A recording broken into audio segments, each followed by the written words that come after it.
So, journaling, keeping a journal. Here's a great home practice to do. Keeping a journal. Something I do regularly, all day long. It is the most powerful, it is one of the most powerful mindfulness practices. And great people kept journals. Nelson Mandela, Mahatma Gandhi. It's really a powerful thing if we want to bring clarity into our lives, if we want to track ourselves. The monks in Tibet, they used to have a practice with red stones and blue stones, and a bag of red stones and blue stones. And if they had like an afflictive emotion or negative thought, they would take a blue stone and put it in their right pocket. And if they had like a positive or constructive or beneficial thought, action or word, they would take a red stone and put it in their left pocket. And at the end of the day, they would empty their pockets and have a look. Tomorrow I've got X amount of stones, tomorrow I'll try and better myself. And it's not a judgment exercise at all. It's not a judgment exercise. It's just a tracking. If you want to lose weight, you count your calories, you know.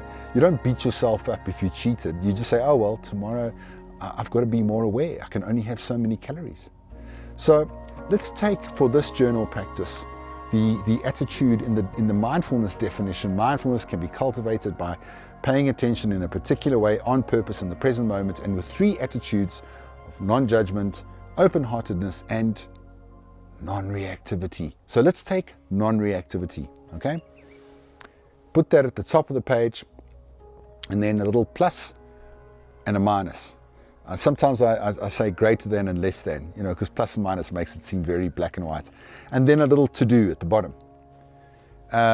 So reactivity. Knee-jerk reaction that you're not proud of. Let's give some examples. Well, a fly can land on you and you get freaked out. Or a fly can land on you and you just, okay, I'll just carry on, you know. You can test your level of reactivity in that way, I guess. But something that perhaps triggers you. To identify your triggers and go, that triggered me. There's my reactivity right there. Leaf blower, can't stand them. Goes off, I feel angry. I write down in my book, a positive. Heard leaf blower, did some deep breathing and calmed down. Negative, I ran outside and I complained at the poor guy who with the leaf blower, causing negativity, okay? So my trigger causes me to cause a negative action. To do. When leaf blower sound happens, calm yourself down and let it go. Practice some mindfulness, okay? Another one, a desire. Can't resist walking past a bakery and hot bread has just come out the oven. But yes, I'm watching my weight. So if I was reactive, I'd be walking out with big chunks of hot bread, shoving it in my face on the way to the car. If I was reactive, right? And then I'd feel guilty about it. So a responsive way would be like, okay, it smells delicious, I'm going to walk on, you know.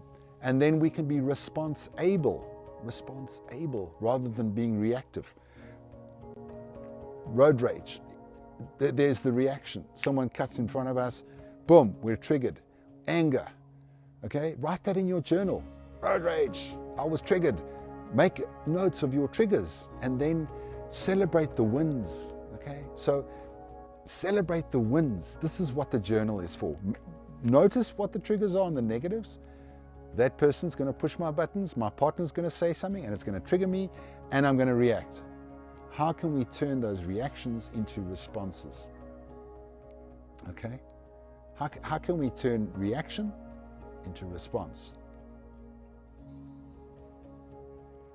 Response is where our prefrontal cortex remains online. The amygdala does not shut the brain down and turn us into a fight, flight or freeze machine.